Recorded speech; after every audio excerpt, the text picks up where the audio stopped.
Can anyone expand on what she's saying? I'm looking into getting locks, and this is the first time I've heard of having to do this. I got you, sis.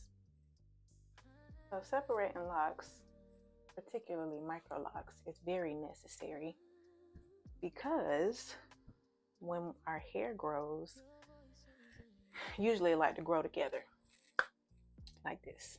So it's been a minute since, well, it hasn't been that long since I've done the very top part of my hair, but I'll give you an example of what it looks like to separate your locks. And it's really easy, especially if you do it on something like a weekly basis.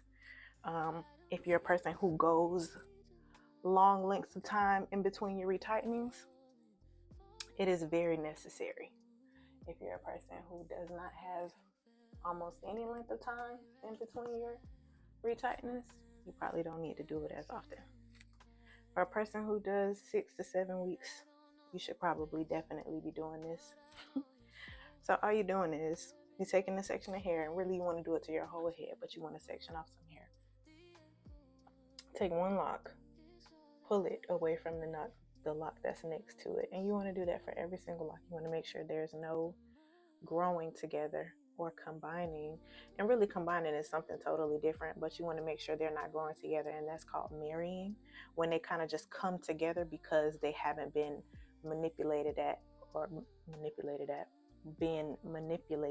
all. So they're just growing next to the person that's right next to them. Like locks or people, whatever. They're growing next to the lock that's right next to it, and when they do that and they're unbothered, they grow together. That's why it's called marrying. Now, combining is something totally different. That has to be done, whether it be intentionally or accidentally. It's something that has to be done, because a lock won't combine itself. It will tangle together and marry together, though. Depending on how long it's been tangled or married,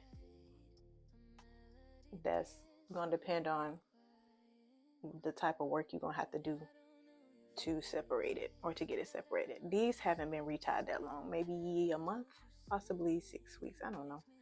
I don't retie my hair that often, so I can't really tell you, but these are fairly easy for me to separate because it hasn't been that long since I retied them. Now the ones in the back, that's another story.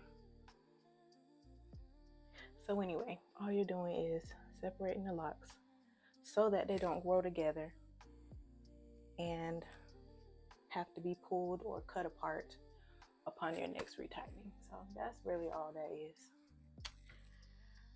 All right. I love you. Bye.